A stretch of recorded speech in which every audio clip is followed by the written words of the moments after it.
para continuar con nuestro seminario, ¿ya? Vamos a arrancar con la primera mesa, ¿ya? Y esta mesa la va a moderar la profesora Marisela Valenzuela Zavala, directora del programa de Ingeniería Informática de Carver University, académica también de diferentes programas también de nuestra universidad. La profesora Marisela es doctora en Management and Science, magíster en Computer Management y licenciada en Computer Science de la Universidad Dr. Rafael Belloso Chacín de Maracaibo, Venezuela. Cuenta con una amplia experiencia en gestión, tecnología e innovación educativa y nos ha acompañado fortaleciendo y acompañando el programa de Ingeniería Informática en Carver University. En esta primera mesa va a participar el estudiante Elmer Zambrano y si logramos también el contacto con el estudiante Christoph Saintov, pero le voy a dar la palabra a la profesora Marisela para que podamos arrancar en este espacio. Veo que también está el estudiante Elmer y a todos los que nos acompañan poder también participar luego con conversaciones, con reflexiones. Veo que también está la profesora Roxana Asca y que sea un espacio lo más virtuoso posible. Profesora Marisela, le cedo la palabra. Muy buenos días a todos los presentes. Un honor dar inicio a esta primera mesa temática en este primer seminario estudiantil interdisciplinario.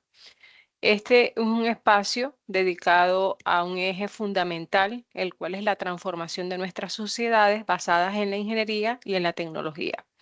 Hoy nos acompañan ponentes desde distintas disciplinas.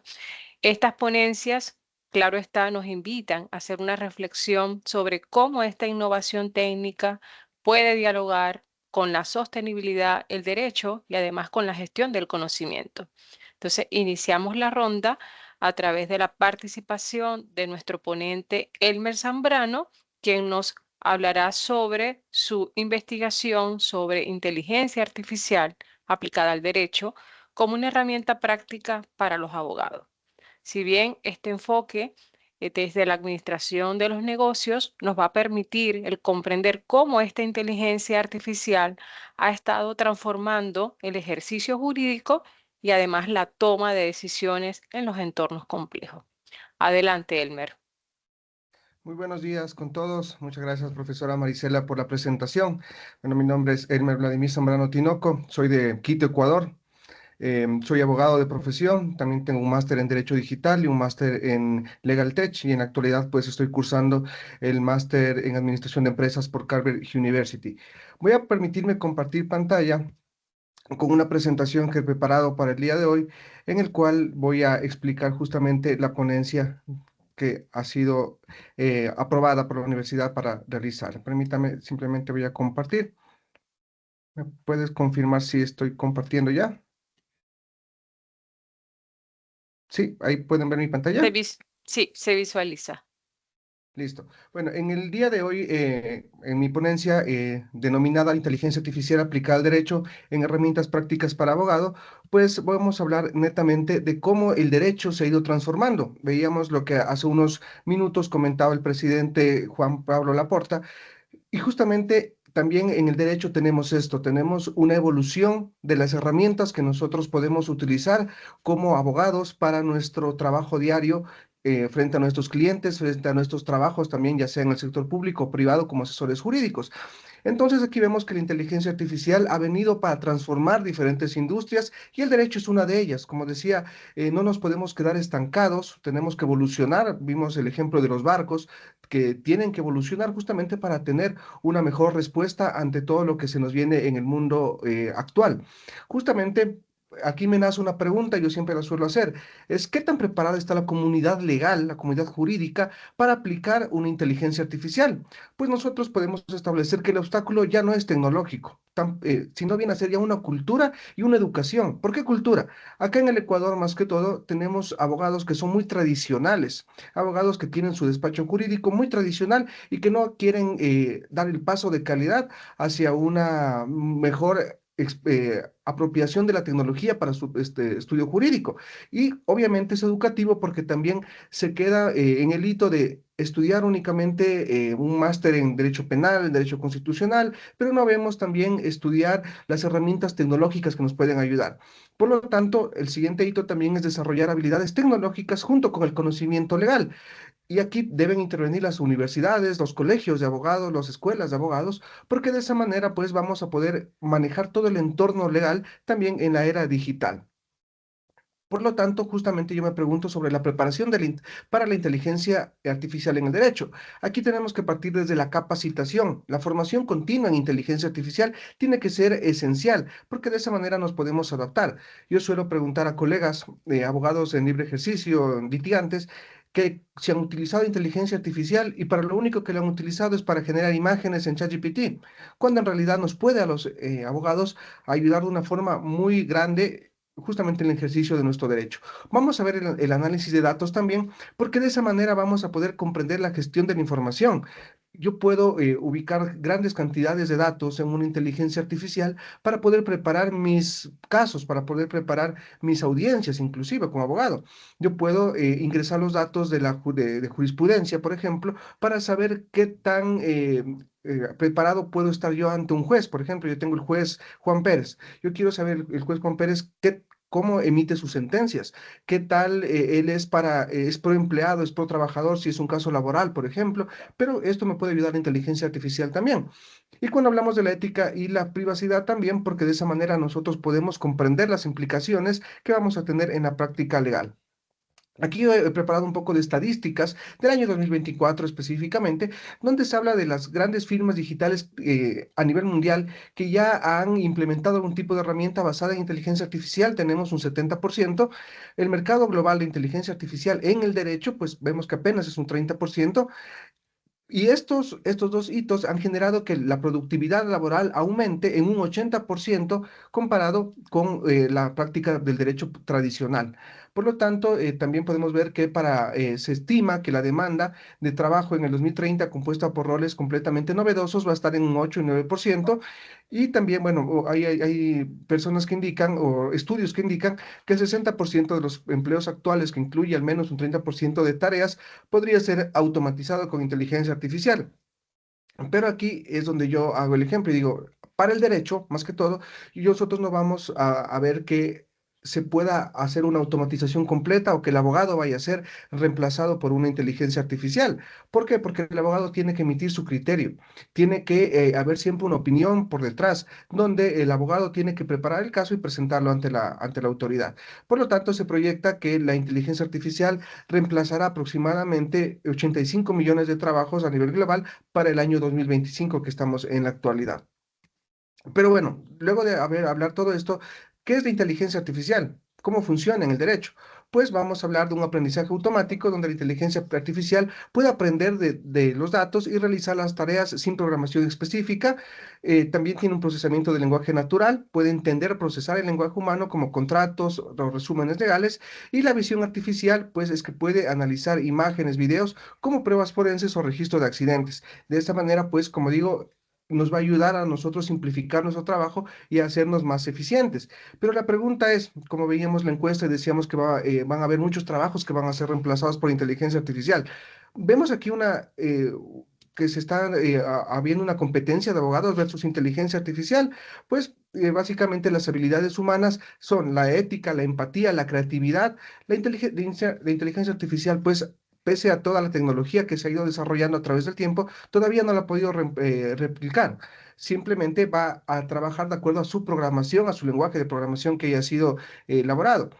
Pero la potencia de inteligencia artificial, en cambio, va a poder realizar tareas repetitivas, analizar grandes cantidades de documentos, de datos y proporcionar información valiosa. Entonces, si unimos las dos, la empatía, la ética y la creatividad, con el análisis de grandes cantidades de documentos, también realizar tareas repetitivas, vemos que hay un complemento.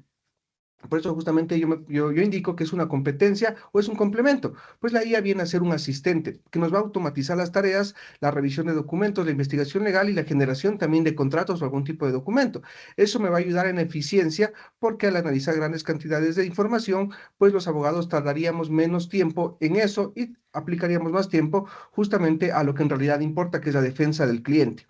Las limitaciones de la inteligencia artificial, pues, es la falta de juicio humano y casos que estén fuera del patrón, casos que estén fuera de su programación. ¿Qué va a hacer la inteligencia ahí? Pues lo que se considera es que la inteligencia artificial va a tener una alucinación mucho más grande, ya que tiene que dar una respuesta, es una inteligencia artificial generativa.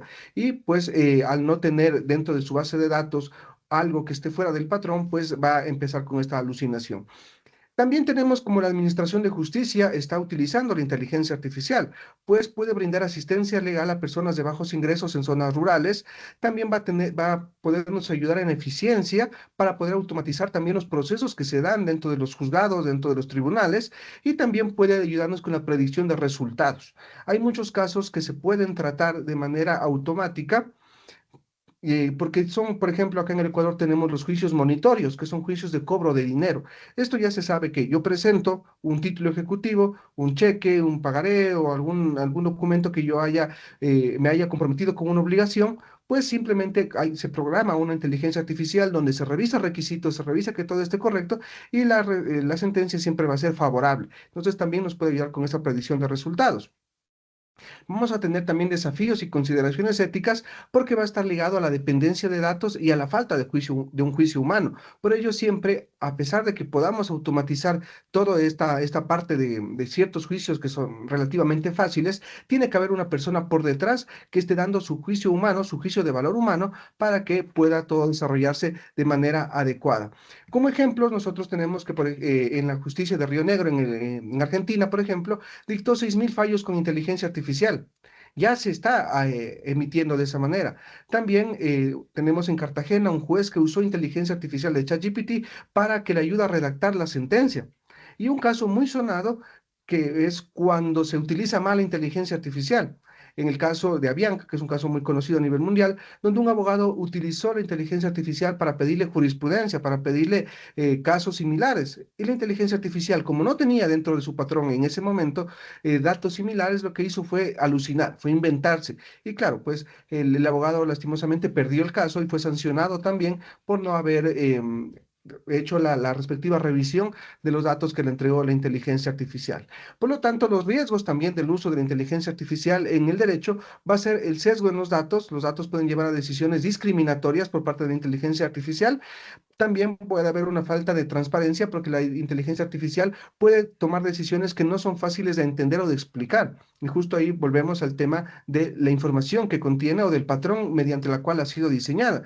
Y por lo tanto también tenemos la seguridad de la información, pues los datos legales son muy sensibles y requieren medidas de seguridad robustas. Por ello, cuando nosotros aplicamos o cuando yo les comento a mis colegas el aplicar inteligencia artificial a sus casos, siempre nosotros hablamos de tecnologías que protejan los datos, como por ejemplo hablamos de alguna tecnología tipo blockchain o alguna encriptación de seguridad que me permita que los datos de mis clientes que son sensibles estén debidamente en una base de datos debidamente cifrada que no se permita la exploración por parte de nadie.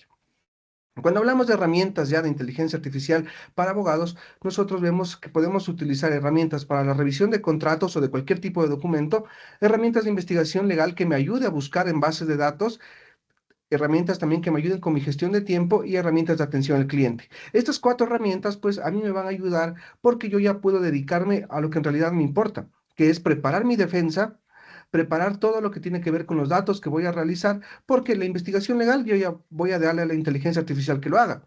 La revisión del documento del modelo, pues va a ser también inteligencia artificial. Voy a poder gestionar mi tiempo a través de una agenda digital y pues la atención del cliente también yo la puedo automatizar, pero siempre con un asistente que sea más personalizado, más humanizado, más que todo. Aquí en el Ecuador nosotros hemos evaluado varias herramientas de inteligencia artificial que nos podrían ayudar. Entre ellas están ChatGPT, Gemini, Cloud, Copilot, pero nosotros hemos visto una herramienta de inteligencia artificial ecuatoriana que se llama Fieldweb Masia. Es una inteligencia artificial que contiene legislación vigente, jurisprudencia, doctrina y recursos y herramientas jurídicas para poder chatear con la misma. Entonces yo le puedo pedir que me revise un documento, le puedo pedir que me entregue un modelo, que me entregue información y más de acuerdo a la legislación únicamente ecuatoriana, sin la necesidad de tener un grado de alucinación tan alto porque tal vez busquen otras legislaciones. Por lo tanto, pues nosotros vemos que la inteligencia artificial ha dejado de ser opcional en el derecho, sino que ya tiene que aplicarse. Nosotros parafraseamos algo de alguien que alguna vez dijo que la inteligencia artificial no podría reemplazar a los seres humanos, pero los seres humanos que no se capaciten en inteligencia artificial sí van a ser reemplazados por los que lo hagan. Igual lo traemos al derecho y decimos que los abogados que no podemos necesariamente ser reemplazados por inteligencia artificial, pero quienes se queden estancados en el derecho tradicional sí podrían ser reemplazados por quienes sí nos hemos capacitado en inteligencia artificial y herramientas tecnológicas. Por lo tanto, vemos que el potencial es ilimitado para una inteligencia artificial, pero siempre hay que trabajarlo con cautela. La relación entre abogado e inteligencia artificial, pues es simbiótica y nosotros tenemos que manejarla justamente de la manera que lo comentamos, que sea un asistente. El sesgo y la ética son preocupaciones reales que nosotros tenemos y que esperamos que con el pasar del tiempo la tecnología vaya avanzando y nos pueda ayudar a tener más cifrado de información y obviamente al utilizar todas estas herramientas nosotros vamos a tener un ahorro de costos y de tiempo. Algo muy importante es la regulación, es fundamental. Acá en el Ecuador se está tramitando en la Asamblea Nacional, que es el Congreso, una ley de inteligencia artificial porque esta ley tiene que adaptarse a la realidad, tiene que también copiar modelos extranjeros, modelos de la Unión Europea inclusive, que son exitosos. Por lo tanto, en la misma nosotros hemos establecido, cuando hemos participado en las ponencias dentro de la Asamblea, que la capacitación continua va a ser una clave para la regulación, porque el impacto en la justicia va a ser muy alto. El acceso va a ser mucho más inmediato y el futuro de la inteligencia artificial en la justicia pues va a permitir a que las personas accedan de manera eficiente y eficaz a la misma. Por lo tanto, la inteligencia artificial es el presente y el futuro también en el derecho como una de las ramas en las cuales puede ser aplicada. Las recomendaciones finales, pues los abogados debemos invertir en la formación continua para comprender las implicaciones éticas de la inteligencia artificial y explorar herramientas disponibles para optimizar siempre las prácticas legales. No nos podemos quedar estancados ahí, como lo decía al inicio, no únicamente en las carreras de derecho tradicionales como el derecho penal, derecho civil, derecho societario, sino también nuevas tecnologías que están aquí para ayudarnos. La verificación de la información siempre va a ser muy importante para complementar, no para sustituir. La capacitación continua, la evaluación de las herramientas, como digo, nosotros acá utilizamos esta, pero puede que haya a nivel internacional otras herramientas que sean más potentes inclusive. Eso también siempre tenemos que estar evaluando y esto obviamente nos va a dar un cumplimiento ético y legal de todo lo que nosotros tenemos. Algunas reflexiones ya para ir terminando sobre el futuro de la inteligencia artificial en el ámbito jurídico, pues vamos a ver que tenemos el tema de la automatización de tareas, que nos puede ayudar con la automatización de tareas repetitivas, liberando el tiempo para las tareas que en sí me den mejor valor a mi trabajo. La eficiencia y la precisión también, la inteligencia artificial me va a permitir mejorar la eficiencia y precisión en investigaciones jurídicas cuando yo hago un análisis de datos. El acceso a la justicia también se puede democratizar de mejor manera, proporcionando herramientas y servicios que sean más asequibles para la ciudadanía, y la innovación en el derecho pues impulsará creando nuevas herramientas y métodos para la práctica legal. ¿Cuáles son los pasos a seguir para la comunidad jurídica y para la comunidad internacional? Pues investigar las nuevas tecnologías y aplicaciones de la inteligencia artificial en el derecho. La capacitación, nuevamente reitero, es muy importante en los aspectos técnicos de la inteligencia artificial y obviamente la colaboración también con expertos para desarrollar herramientas que sean soluciones de inteligencia artificial innovadoras. Cuando nosotros podamos comprender que estos pasos son muy importantes para el futuro de la carrera del derecho y para el futuro de la tecnología, pues nosotros nos vamos a dar cuenta que estamos justamente en un cambio de época, en un cambio de rutina, donde el abogado ya tiene que dejar su despacho tradicional y pasar también a un despacho digital, en el cual va a brindar incluso mejores y más beneficios a sus clientes dentro de todas las ramas que se maneje. Esta ha sido mi presentación, les agradezco mucho por su atención y pues quedo pendiente para la siguiente mesa de trabajo. Muy buenos días para todos y cada uno de ustedes.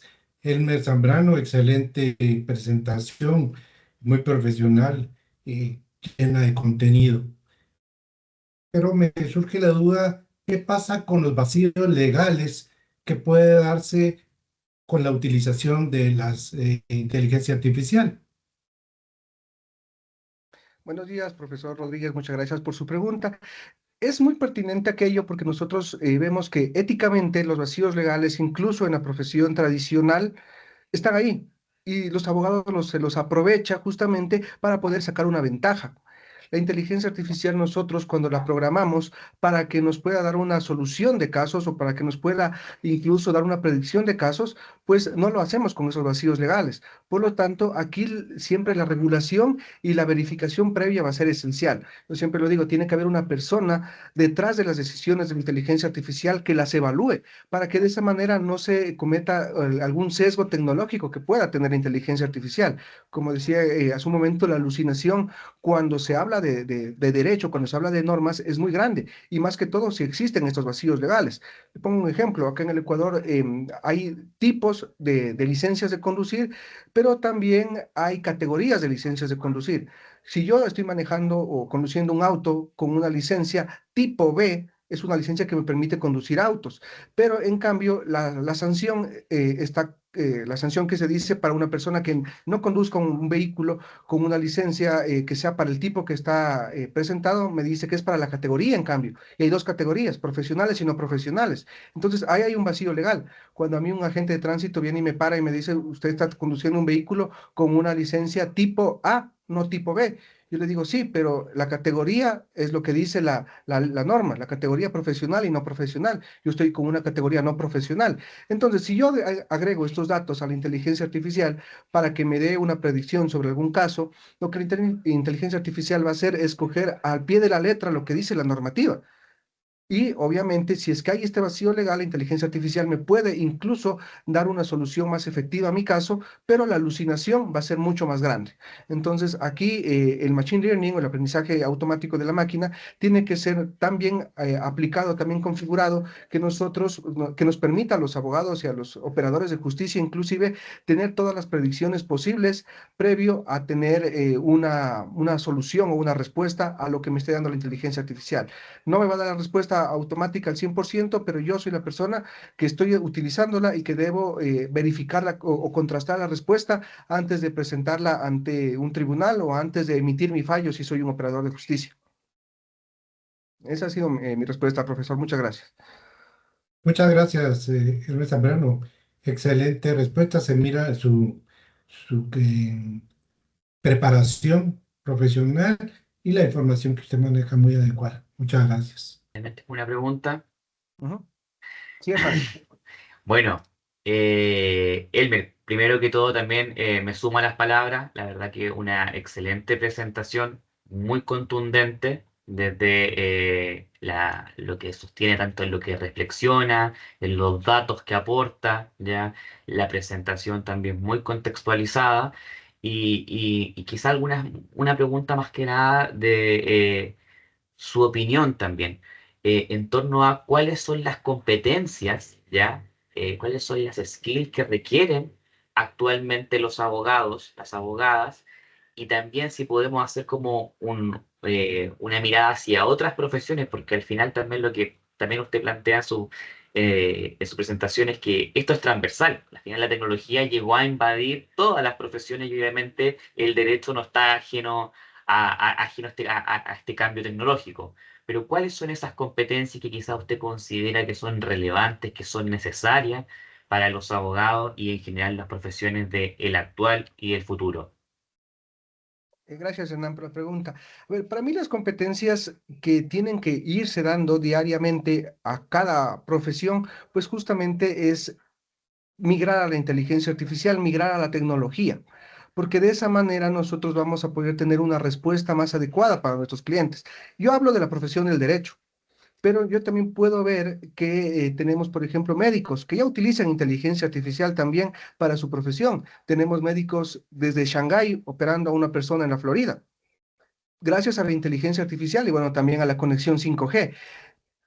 Tenemos también, por ejemplo, administradores de empresas. Yo en la maestría justamente que estamos tratando en la actualidad, la estoy siguiendo porque también administro una empresa. Y eso me da a mí poder tener como en el ámbito comercial, poder tener incluso una predicción de los mercados. Yo puedo saber si con mi herramienta yo puedo tener una apreciación buena en el mercado que me encuentro, con mis productos, con mis servicios, y todo gracias a los datos que me puede dar la inteligencia artificial. Otra profesión también que yo he visto que se utilice mucho tecnología es la arquitectura para generar diseño, para generar planos, para poder incluso yo tener una ponderación del suelo, del uso del suelo que estoy dando, si ese suelo es un suelo rocoso, es un suelo arenoso, puede tener tal vez alguna afectación a futuro. Entonces yo creo que las competencias que nosotros vamos a tener acá como profesionales en las diferentes ramas van a ser muy grandes y muy específicas, pero siempre partiendo desde la capacitación. Si nosotros lo tomamos muy a la ligera el tema de la inteligencia artificial, y como digo, si yo le pregunto a alguien si ha utilizado inteligencia artificial y me dice, sí, he hecho imágenes en ChatGPT, pues ese no es el uso real de la inteligencia artificial. La inteligencia artificial tiene un potencial mucho más allá de solo crear imágenes o solo de crear contenido, de crear música, o de crear letras de canciones. La inteligencia artificial puede venir a aportar a todas las profesiones de una manera tan buena que yo voy a permitirme no dedicar el tiempo a cosas banales, sino dedicar mi tiempo a cosas que en realidad pueden importar. A veces también decimos la inteligencia artificial está haciendo que los jóvenes o que los niños sean más, bueno, acá en el Ecuador decimos la palabra vagos, ¿no? Dejados, que no estudien de manera adecuada. Pero para mí no es así, sino para mí la inteligencia artificial también les puede ayudar a ellos a ver una visión, a tener una visión de futuro mucho más amplia. Yo tengo un hijo de 11 años y mi hijo ya maneja inteligencia artificial hasta mejor que yo a esa edad, porque a esa edad yo no tenía pues herramientas digitales, pero ellos ya las tienen. Entonces, claro, yo le digo a él, no la uses a la inteligencia artificial para que te haga los deberes, las tareas de clase. Utilízala para que sea tu asistente en el caso de que tú tengas una pregunta. Entonces tú generas tu reflexión, pero contrastas la respuesta con una inteligencia artificial. Entonces aquí también vemos que, por ejemplo, la profesión de los profesores, los docentes, también disponen de herramientas, incluso hasta para poder predecir si alguien está utilizando o no una inteligencia artificial para desarrollar sus tareas, porque también pues vemos que la inteligencia artificial va ligada a ese sentido. Entonces, mi estimado Hernán, pues yo diría que las competencias son muy grandes, tenemos nosotros varias competencias en las cuales poder aplicar nuestras herramientas y pues netamente tenemos que hacerlo para no quedarnos en la brecha del conocimiento, sino dar un salto de calidad hacia lo que decía Juan Pablo al principio, ¿no? Dejar de depender únicamente de los barcos y también pues ver barcos que también pueda yo tener un barco eh, que tenga una nave ahí, un avión, un portaaviones y más, y ya no solo los tradicionales. Gracias, Hernán. Muchas gracias a usted, Elmer. Ignacio también nos tiene la manito levantada. Elber, bueno, primero, mucho gusto, muy interesante la presentación. Primero, felicitarte por el contenido y también una duda. ¿La línea gráfica la hiciste con alguna herramienta de inteligencia artificial? Sí, la línea gráfica fue realizada con Gamma. Sí, ¿Ya? porque como les comento, yo utilizo mucho inteligencia artificial para mi trabajo, desde Fieldweb Masía, Gamma para presentaciones, ChatGPT cuando necesito algo específico, pero sí, como digo, yo sí exploto mucho las herramientas de inteligencia artificial porque me ahorran tiempo. Por ejemplo, si yo Sí. hubiese tenido que hacerlo de forma manual, tenía que buscar todas No, esas imágenes y sí. más, pero la inteligencia artificial me ayuda. Que lo encuentro excelente porque estamos viendo una ponencia en donde hablamos de la inteligencia artificial como asistente y justamente la estás aplicando acá. O sea, el contenido lo creaste tú, lo revisaste y posteriormente aplicaste la IA para en el fondo hacer algo que podría haber tomado horas, lo hiciste en quizás 15 minutos, ¿cierto? Lo tuviste que adaptar, pero como no somos diseñadores y la IA lo puede hacer, así que felicitaciones por un excelente contenido y además aplicar en tu misma presentación la inteligencia artificial. Exacto, sí, sí, justamente Ignacio, muchas gracias por la indicación. Pues sí, como lo decía, yo pude haberme demorado varias horas buscando imágenes, pero cuando el prompt o la solicitud es muy bien aplicada, pues la inteligencia artificial me da las imágenes requeridas. A la final no presenté lo que me dio la inteligencia artificial, yo tuve que hacerle varias correcciones a la presentación, porque justamente ahí es lo que a lo que voy con el uso de la inteligencia artificial.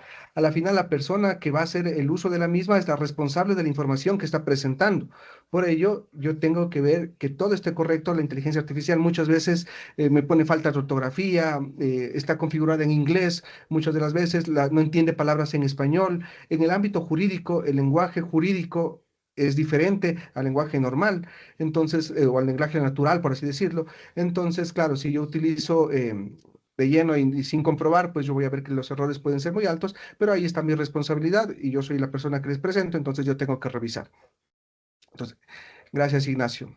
Previo a comenzar esta segunda mesa, voy a presentar a la profesora Roxana Asca, académica de Carver University, quien cuenta con una vasta trayectoria, perdón, en el ámbito de la educación y de la psicología. La doctora Roxana Asca es doctora en educación por la Universidad César Vallejo, es magíster en psicología por la Universidad Nacional Herminio Valdizán y también obtuvo una maestría en la Universidad Nacional Mayor de San Marcos, también donde obtuvo su licenciatura en Psicología Clínica y en Salud. La profesora Roxana Asca es académica del programa de Máster en Psicología y en el Bachelor en Psicología en Carver University y el día de hoy nos acompaña moderando esta mesa de Ciencias Sociales y Humanidades, perdón, en la que obviamente en la que va a participar el estudiante Brian Castillo. Profesora Roxana, le doy la palabra. Buenos días con todos. Disculpen la voz, estoy también un poco mal. Y bueno, muy agradecida por participar en una experiencia tan interesante, que yo estoy un poco alejada de la tecnología, pero claro, siempre un poquito en las universidades nos meten en el tema de la IA y todo esto, pero acá me estoy enterando de muchos beneficios que me agrada bastante. Estoy aprendiendo con ustedes también. Bien, hoy tengo el gusto de presentar a Brian Bienvenido Castillo, quien es estudiante de la maestría en Administración Pública, quien nos va a disertar el tema del clientelismo a la institucionalidad, desafíos de la administración pública para fortalecer la confianza ciudadana en el sistema político dominicano. Adelante, Brian.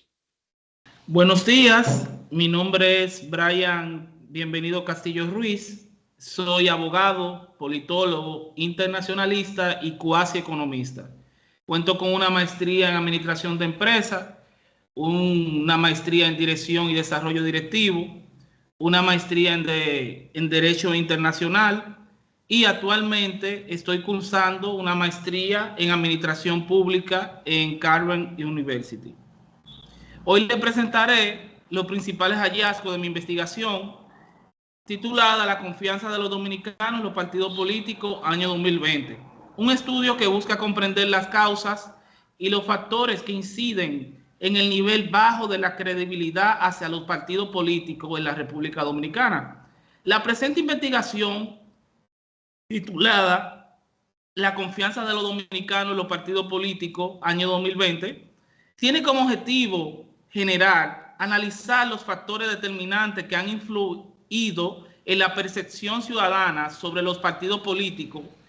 Este estudio examina las variables contextuales, sociodemográficas, individuales e institucionales, así como la condición socioeconómica, la condición religiosa y de educación.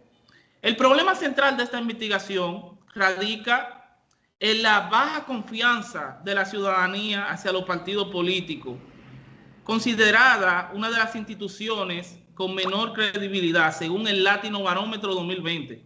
A pesar de ese escepticismo, el estudio identifica un incremento de un 10% entre el año 2018 y 2020. En el 2018 contó con un 18%, perdón, con un 14%, y en el 2024 alcanzando un 24.5%. Los actores involucrados en esta problemática incluyen a los partidos políticos que deben responder a las expectativas de una ciudadanía cada vez más crítica, los ciudadanos mismos que son directamente los afectados por la gestión política y la percepción de la corrupción, y las instituciones encargadas de garantizar la transparencia y la representación democrática.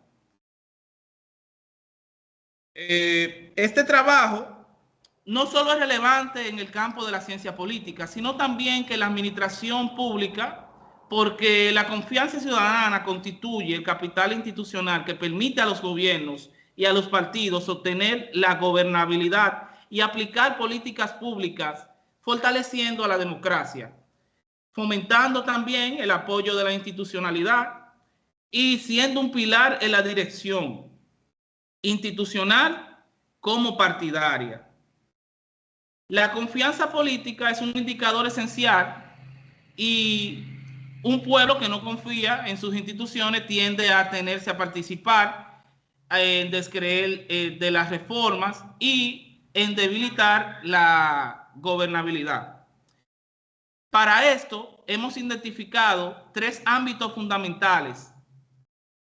Primero, a nivel académico aporta evidencia empírica sobre la relación entre la confianza, corrupción y la gobernabilidad, temas que están en la necesidad de una investigación empírica más evidente. A pesar de la importancia del tema, existen carencias en estudios empíricos detallados que analicen los factores que han contribuido en la confianza de los dominicanos en los partidos políticos. A nivel institucional, porque se nutre de la ciudadanía y sin confianza los programas públicos pierden legitimidad y los impuestos se evaden, las políticas se cuestionan. A nivel político, porque ayuda a los partidos políticos a poder comprender cuáles son las causas de la pérdida de esas credibilidades y también ayuda a diseñar estrategias de renovación, transparencia y sobre todo educación política y cívica. Los objetivos de esta investigación, el objetivo general es analizar los factores determinantes de la confianza de los dominicanos en los partidos políticos en el año 2020. Los específicos, describir el impacto de la percepción de la corrupción sobre la confianza. Determinar cómo influye la edad, el sexo, la religión y la condición laboral. Identificar las principales causas del aumento entre el 2018 y el 2020 y analizar la percepción ciudadana que tienen los dominicanos acerca de los partidos políticos. El estudio parte de la confianza política, entendida como la percepción de los ciudadanos hacia las instituciones que los gobiernan. Según Francis Fukuyama, 1999, sostiene que la confianza es una forma de capital social indispensable para el funcionamiento del mercado y de la democracia. Autores como Ventura y Montero, 2008, afirman que la confianza se basa en las expectativas de que las personas tienen de las instituciones, tales como los partidos, la justicia y entre otros. Desde una perspectiva antropológico-político, diversos analistas han señalado que el personalismo político, el caudillismo, encarna como la figura protectora que provee a un grupo y genera la fidelidad personal de otros. Autores clásicos como Roberto Casar han descrito cómo las élites del poder consolidan en torno al caudillismo una clase dominante, produciendo al Estado un carácter patrimonial. Y en este sistema, la relación política asemeja al patrón cliente. El líder reparte favores y protección, mientras refuerza la centralidad del individuo por encima de las instituciones y los valores que deben tener los partidos. Según Muñoz, 2012, la práctica del clientelismo refuerza esta dinámica de personalismo político. En lugar de una mediación institucional transparente, la política a menudo opera mediante intercambios particulares y favores de empleo público, ayuda económica y canalizadores de este mismo clientelismo. Dentro de la metodología se basó en un enfoque cualitativo de tipo descriptivo y analítico, puesto que el objetivo general de nuestra investigación es determinar los factores de la confianza de los dominicanos en los partidos políticos año 2020, recurrimos a un diseño de nivel descriptivo, no experimental, que se aplicó un corte transversal, considerando que la investigación recopila datos sustentados por el Latinobarómetro 2020. Se procedió a realizar una investigación descriptiva para conocer a detalle la percepción, pero también el apoyo que reciben los partidos políticos de acuerdo a la edad, género, condición laboral y religiosa.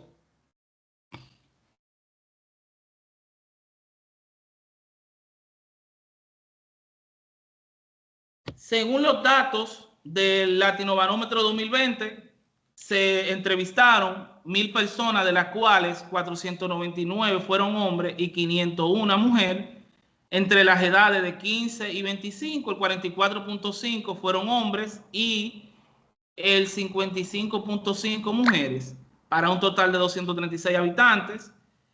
El factor de mayor peso fue los problemas en la economía. También ellos señalan los problemas financieros. Por el 19.1 de los hombres, este factor le afecta principalmente al grupo de 41 a 60 años, seguido del rango de 26 a 40. La corrupción también es mencionada por el 5.8, siendo una preocupación transversal de los diferentes grupos de edad y sexo, lo que refleja un desencanto generalizado en la transparencia.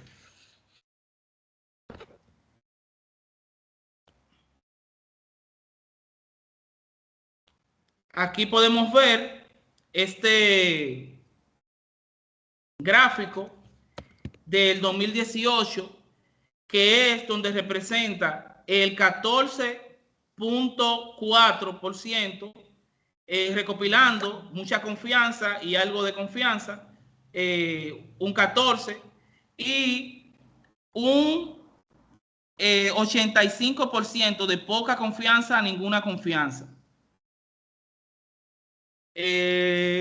Los factores positivos de los principales resultados se asocian a un cambio de gobierno de más de 24 años en el poder, la esperanza de la renovación de la política, la gestión sanitaria durante la pandemia y una mayor expectativa de transparencia institucional. Sin embargo, la confianza sigue siendo muy baja relativamente en porcentajes generales.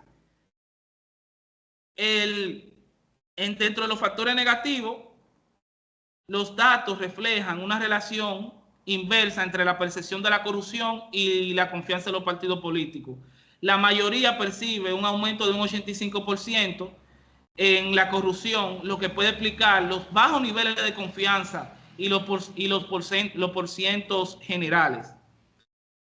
La condición laboral, los empleados públicos tienden a tener un poco más de confianza debido al clientelismo mencionado y a la política de favores públicos, echando a un lado también la meritocracia en gran parte de las instituciones.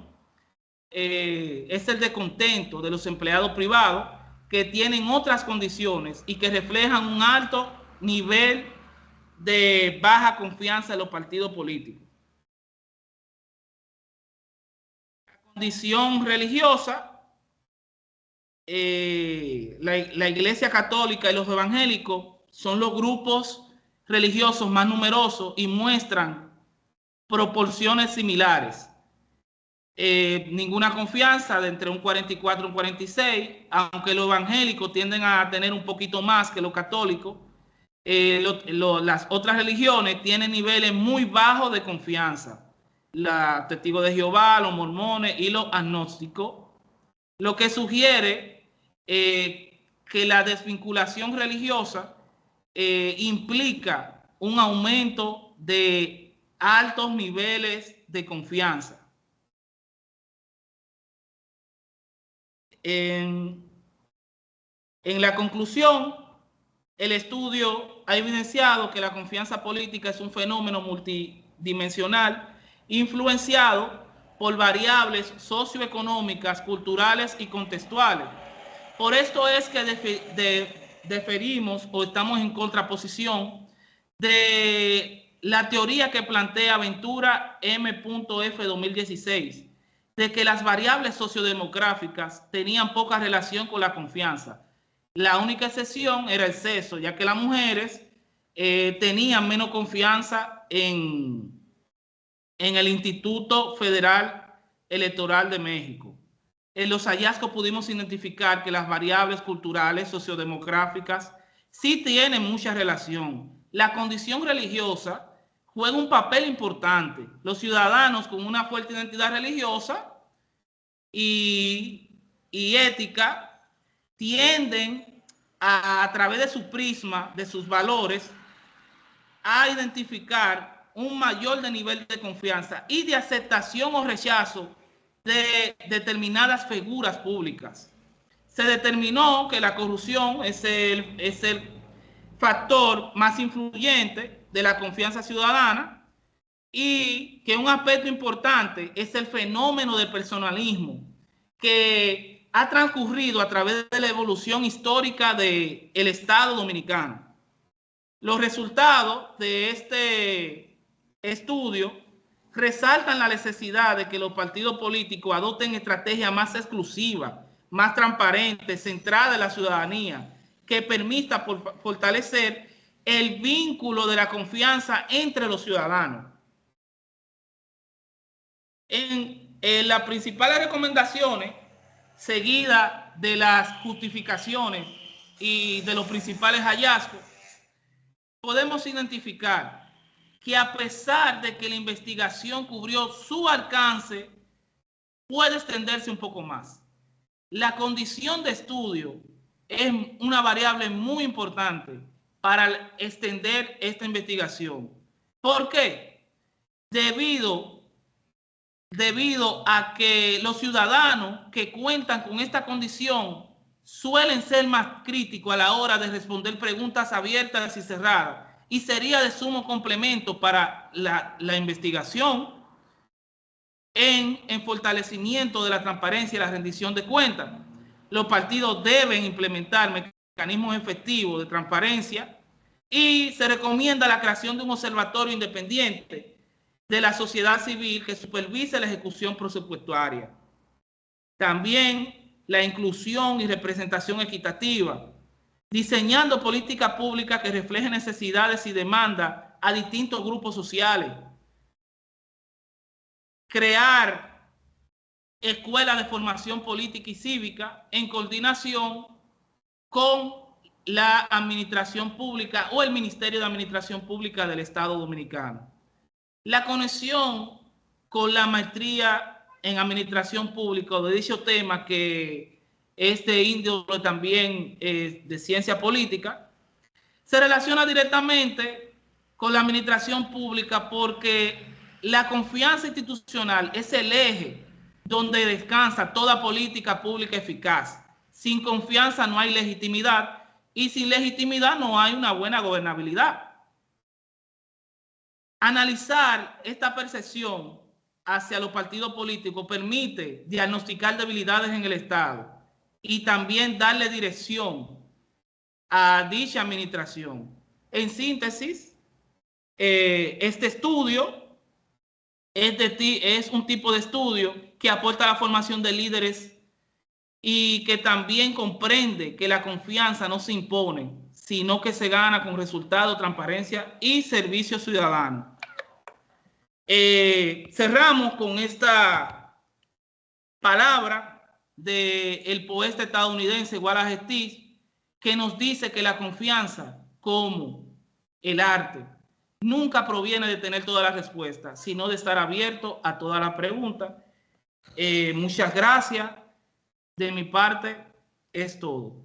Bueno, en realidad sí es un tema muy interesante que está atravesando, pues, no solo pasa en tu país, querido colega, sino en muchos países latinoamericanos sobre todo, pero tenemos siempre la confianza de que vamos a salir adelante, ¿no? Con personas como ustedes que están acá tratando de ver un aspecto positivo también de las políticas y tratando de cambiar, ¿no? Con los estudios, nuestro panorama. Me quedo con tu palabra, tu frase, la confianza no se impone, la confianza se gana. Creo que eso deben escucharlo más los partidos políticos, ¿no? Sin confianza no hay respaldo definitivamente. Bueno, vamos a hacer el rol de preguntas, ¿sí? Si hay alguna pregunta para nuestro ponente, Hernán. Voy con una pregunta muy breve. Brian, primero que todo, felicitarlo. Muchas gracias por su presentación, muy completa, ya muy didáctica también, y creo que también va siendo muy interesante este espacio porque nos ha permitido ir conociendo o ir apreciando de primera mano realidades muy locales y de diferentes también lugares. Brian, como también el punto, el cruce de este seminario es la tecnología. Mi pregunta es, ¿cómo la tecnología puede ser un aliado o un enemigo en el tema de la confianza política, en el tema de la confianza institucional? Bueno, realmente la tecnología, la inteligencia artificial podría ser un aliado en cuanto a los portales de transparencia, de participación ciudadana.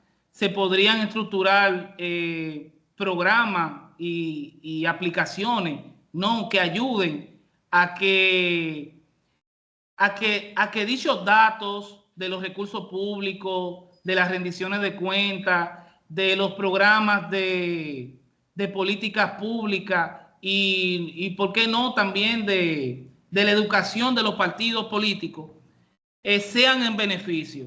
Puede ser por ese lado. Tendría un lado negativo porque, como todas aplicaciones, siempre hay manera de transversar informaciones, y un ejemplo sería que en las urnas, un ejemplo, cuando hay elecciones, aquí por ejemplo se iba a traer unas maquinarias donde se iba a hacer digital, pero que hubo un escándalo porque dicha maquinaria dijeron que ya tenían los votos programados, y en ciertos aspectos en los países desarrollados se utiliza ese tipo de maquinaria y se utilizan muchísimas cosas que se implementan y que dan buenos resultados. Yo digo que la inteligencia artificial y lo digital son herramientas que vinieron a facilitarnos la vida, y que a medida de que pasa el tiempo, las instituciones y las personas debemos de relacionarnos y verla como herramienta positiva, siempre y cuando la supervisen órganos transparentes y que no vaya a afectar dicha política pública en cuanto a lo del tema. Es más o menos lo que puedo responder. Muchas gracias por tu pregunta, muy audaz. Gracias a ti, Brian, gracias a ti. Bien, el colega Víctor Rodríguez. Sí, muchas gracias. Brian, bienvenido, muy buenos días. Buenos días. Muy buena su presentación, muy elocuente, pero esa elocuencia viene de la preparación, de la experiencia y el conocimiento. Usted mencionó que el último gobierno en la República Dominicana duró más de 24 años en el poder. El problema es que estas personas tuvieron suficiente tiempo para adueñarse de recursos del Estado, ¿verdad? Entre eso de las minerías, que ya no son dueños del país, sino que son dueños, ellos, los que estuvieron en el poder, son dueños absolutos del 100% de estas mineras, según tengo entendido. Entonces, desde la administración pública, ¿cómo se puede mejorar la confianza de los partidos políticos en la ciudadanía?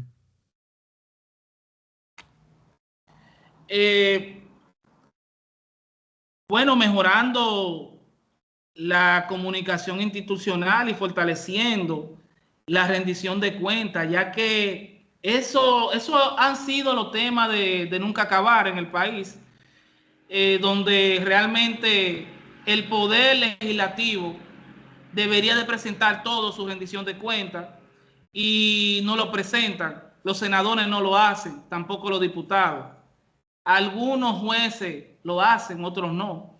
Entonces, eso es lo que desata que la confianza de los dominicanos se vea en esos porcentajes tan altos de baja confianza. Porque el dominicano a través del tiempo se ha ido formando, ha sido crítico de su propia situación y entiende que el gobierno debe de cambiar. Todavía ellos guardan la esperanza.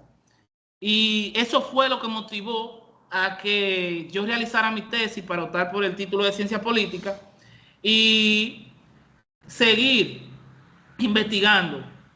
Porque es difícil cuando una gran porcentaje de jóvenes no pueden encontrar empleo en el país con las capacitaciones del lugar, porque realmente el clientelismo y el personalismo político siempre se han interpuesto para ciertas posiciones en el Estado, y esos mismos jóvenes son los que presentan los porcentajes más altos en dicha investigación. El fortalecimiento en la transparencia y la rendición de cuentas sería una de mis respuestas más equitativas, pero también establecer programas de educación ética y administrativa en la gestión pública podría también ser otra matiz.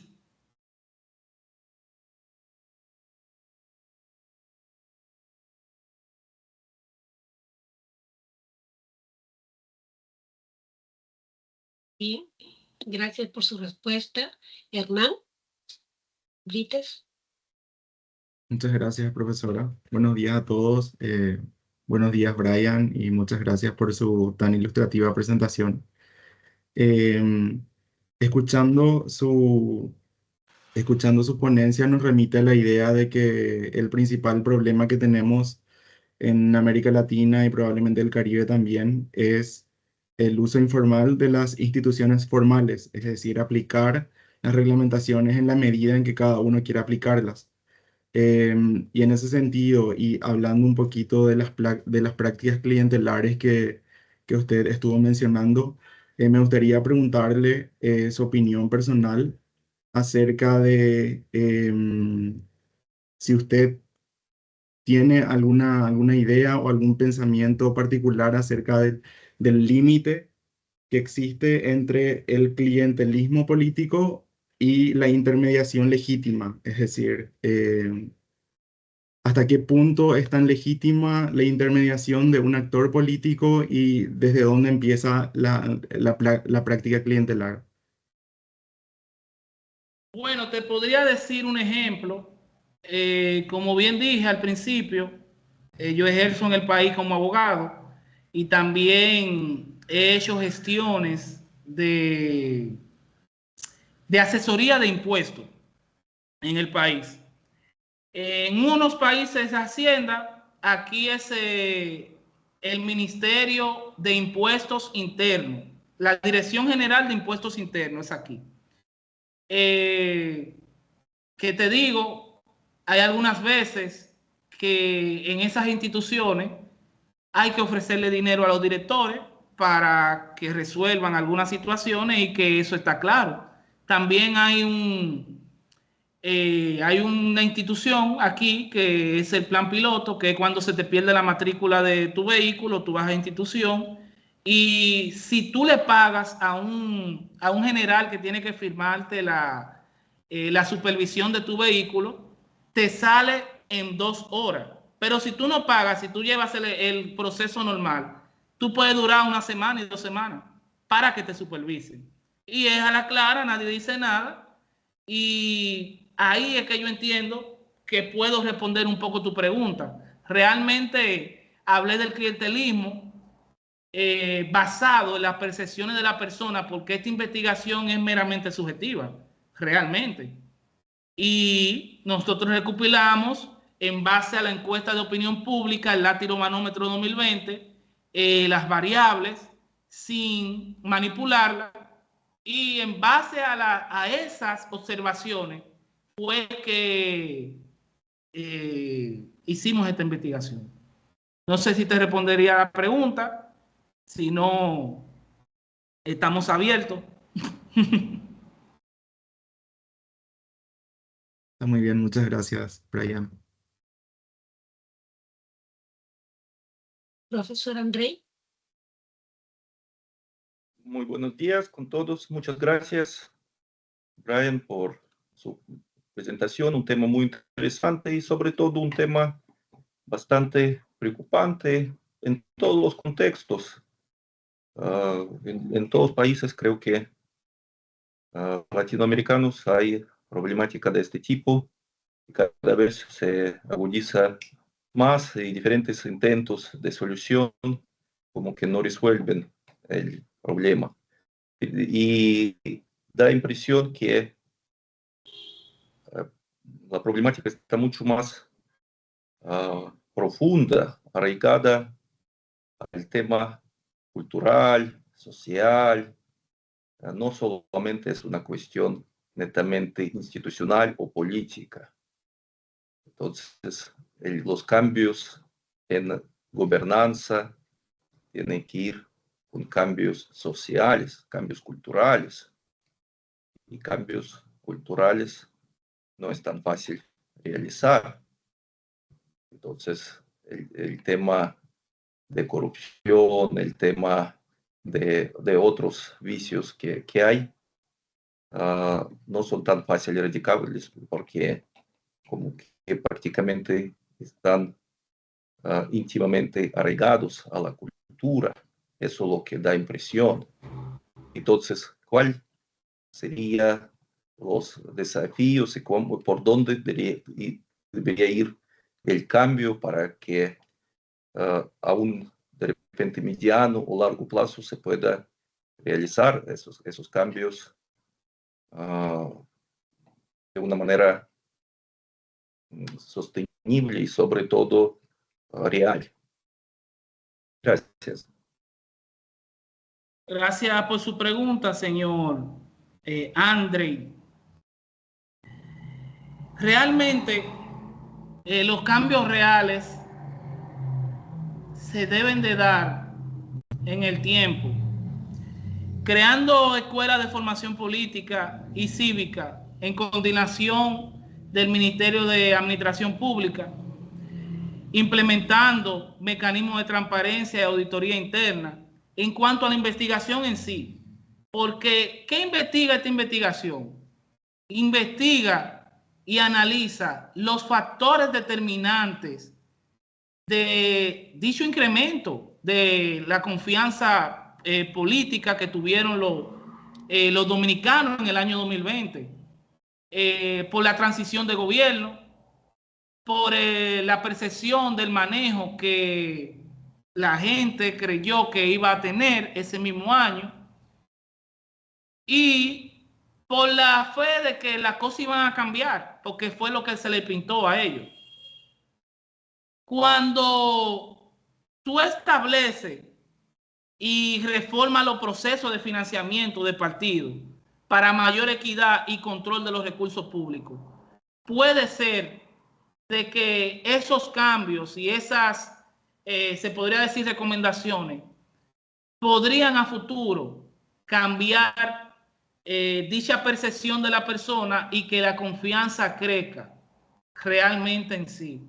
Aunque también del lado de las instituciones que son las encargadas de brindar transparencia y la auditoría interna como tal, deben de tener estudios como estos para tomar medidas que diseñen políticas públicas reales y que los partidos políticos también tomen en cuenta qué tan baja está la confianza y qué es lo que se debería hacer a largo plazo para que las instituciones y también las instituciones democráticas puedan tener el éxito a largo plazo. Con la pregunta que usted me está haciendo ahora, entiendo que también hay algunas matices en cuanto a un factor muy importante que los ciudadanos identificaron, que fue la economía y los gastos de recursos financieros públicos. Entonces, ellos identificaron ese problema porque realmente hay pocas oportunidades, también hay poco circulante en la economía, hay un desequilibrio fatal, un desequilibrio en la balanza de pago fatal en el Estado Dominicano, que ha motivado en ciertas ocasiones a que se tenga que hacer una reforma fiscal donde se ha parado y que al final pienso que va a traer más de confianza generalizada. Y es por la manera que el gobierno ha tomado ese tipo de política pública, queriendo interponer una reforma cuando un ITEVI estaba en 18, queriéndolo poner en un 36.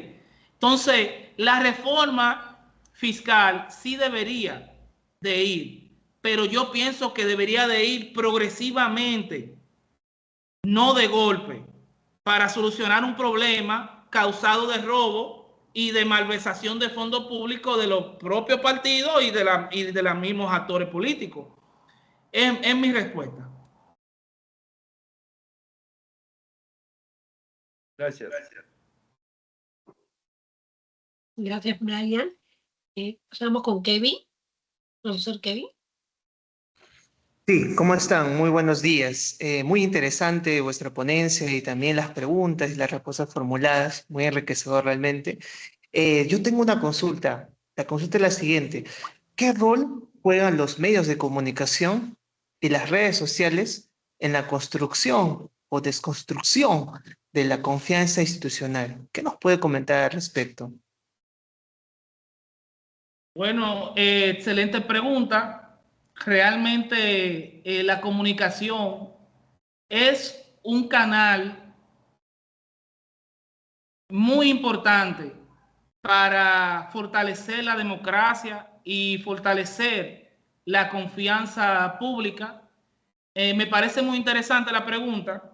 Y en cuanto a la comunicación, juega un papel importante. Pero ¿qué pasa con dicha comunicación y los programas supuestamente en el país más que la gente ve y que tiene acceso a verlo? Porque hay programas que con una antena tú lo puedes ver. Que esos programas están, ¿cómo le puedo decir? De una forma negativa, están condicionados con los gobiernos. Presentan informaciones a veces irreales y desvían y no investigan lo que realmente deberían de investigar y decirle a la gente. Entonces, por un lado es importante, pero por otro lado le hace daño. El problema es identificar lo que me preguntó el maestro André, que es cómo se mejoraría desde el Estado, que es la raíz principal de este problema. Las soluciones a largo plazo para que el clientelismo, el personalismo político, el caudillismo y todos los factores negativos que tienen la confianza puedan subir positivamente. El canal de comunicación, como usted me preguntó, maestro, es meramente importante, pero si el Estado, las instituciones, los partidos no se arreglan, entonces no sirve de nada, es mi opinión personal. porque las informaciones se malversan y no son transparentes. Es mi respuesta.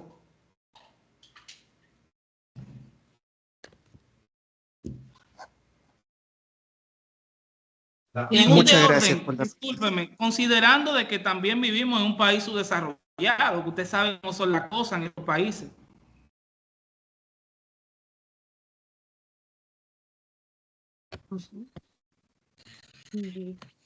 Bien, la profesora Marisela también quiere hacer una pregunta. Sí, primeramente agradezco la presentación realizada por Brian. Esta presentación como tal nos invita a hacer una reflexión sobre lo que es la confianza ciudadana en los partidos políticos dominicanos.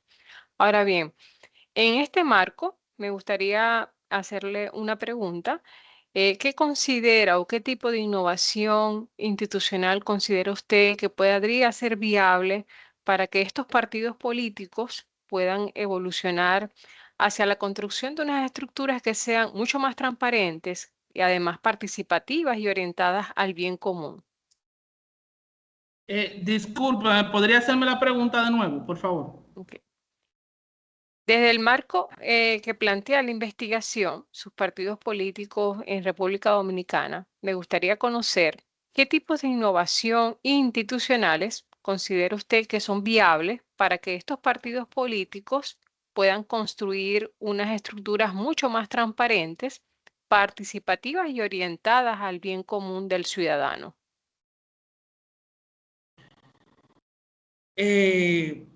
Bueno, como dije anteriormente, y me baso en la recomendación de la investigación, los partidos deberían de implementar mecanismos de transparencia, también escuelas de formaciones política y cívica, que en un tiempo determinado se empezó ese tipo de estrategia, pero se dejó de seguir. Porque, un ejemplo, a una persona tú le preguntas, ¿cuál es tu ideología partidaria? Tú te consideras izquierdista, te consideras derechista, y por así decirlo, el 45% del dominicano no sabe ni siquiera lo que es una ideología, realmente. Entonces, cuando no tenemos esas escuelas de formación política y cívica dentro del partido, es desfavorable tener senadores que no saben los 3 poderes del Estado y que son senadores. Entonces, si desde ahí, que es lo grande, ¿cómo podemos mejorar lo pequeño? Si lo grande no están acorde. También establecer y fomentar la participación ciudadana en la toma de decisiones. Eso está contemplado en la Constitución, realmente, pero eso no existe. Entonces, ¿qué pasa? Que las personas escuchan a los intelectuales aquí en el país y lo que dicen es la misma palabra que dicen los intelectuales, los catedráticos, maestros, pero no tienen realmente un conocimiento real, no saben cuál es su ideología, votan por un picapollo, perdón, por pollo, por comida, por romo, y ya. Entonces pasan 4 años lamentándose. Pero realmente las estructuras de poder, si quieren realizar un cambio y que estos porcentajes de confianza mejoren, deben de crear mecanismos de transparencia y crear escuelas de formación política y cívica. Antes se daba la moral y cívica aquí. Yo recuerdo que de niño me la dieron, pero del 2005 en adelante en el país no la dan, porque el Estado no quiere que tú sepas cuáles son tus derechos constitucionales. Aquí hay situaciones con personas que hay una ley que es la 172.13 que habla de si un ejemplo tú caíste legal por una deuda y te molestan mucho la oficina de abogados, te hacen cosas que no te deben de hacer porque vulneran tus derechos fundamentales y tú no tienes conocimiento, personas se tiran al mar por eso, sin saber que a los 48 meses, por un derecho constitucional, tienen que borrarle la deuda del buró. Las deudas no se borran. Pero ¿qué pasa? Tú tienes una deuda civil, en materia civil, por lo menos en el derecho interno de República Dominicana. Tú tienes una deuda civil que nunca va a dejar de desaparecer, pero a esa deuda tienes que cumplir con los acápites de la ley de función pública, donde establece que luego de los 48 meses de tú pagar o no pagar, si tuviste situación legal, hay que sacarte de todos los burós, porque es un derecho fundamental que tú tienes al libre acceso a la información y que no vulneren tu información pública. Pero la gente no lo sabe. Y eso se impartía desde la moral y cívica. También se impartía los poderes del Estado. Se impartía también tus derechos fundamentales, que es lo que estaba tocando.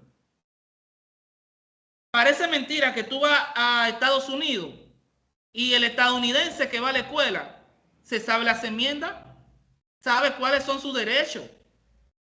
Entonces yo digo que eso es lo que debe de adoptar los partidos políticos y también las instituciones del gobierno, que ellos lo saben, pero como vivimos en un país subdesarrollado, que no le conviene que aquí una noticia tumba a la otra, siempre vivimos así, porque realmente la juventud se ha desencantado, pero podemos seguir luchando. Y los partidos políticos, como dije, tienen que darse cuenta que la confianza política no es un resultado, sino un proceso continuo de la legitimidad y de la participación ciudadana. Ok, muchas gracias por tu respuesta, Brian. Gracias. Bien. Muchas gracias por tu ponencia, Brian. Bueno, es que nos hace reflexionar bastante y que desde donde estemos, desde nuestro sector, tenemos que seguir educando, ¿no? Educando en política, educando en conciencia social y sobre todo en hacer el cambio. Poquito a poquito lo lograremos. Supongo que sí. ¿No? Tenemos todavía esa esperanza. Muchas gracias de verdad por tu ponencia muy clara y sobre todo muy abierta, ¿no? Muchas gracias. Gracias. Gracias a ustedes.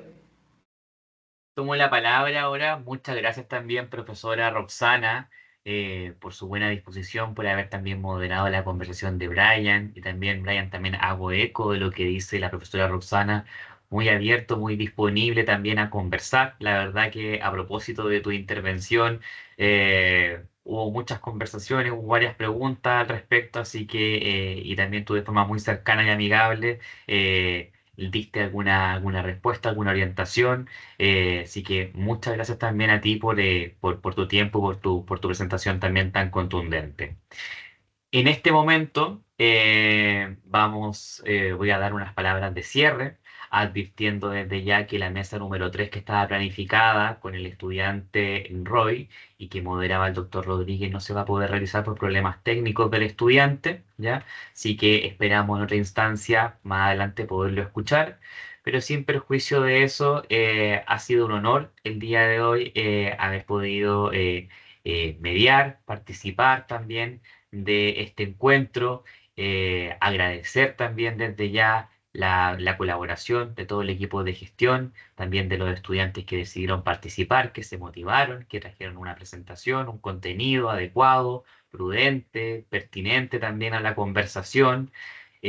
Agradecer también desde ya la participación de los profesores, el profesor Andrés Sidney, que también se conectó, nos ayudó también en este espacio a también dinamizar la conversación, la doctora Roxana Asca, el doctor Víctor Rodríguez, la doctora Marisela Zavala, el profesor también Kevin, vi que estuvo también conectado, pero que también tuvo que salir de la reunión, y a todas las personas que han hecho posible este primer encuentro interdisciplinario de nuestros estudiantes en Carver University, en el que pudimos conversar acerca de esta conexión entre tecnología, sociedad y gestión en la era digital, y esperar obviamente que haya sido un espacio próspero, un espacio virtuoso para cada uno de ustedes y con ansias ya de comenzar a preparar un segundo encuentro académico en el que espero que podamos tener más estudiantes interesados y obviamente podamos continuar con estas actividades que bien nos hacen para construir una más universidad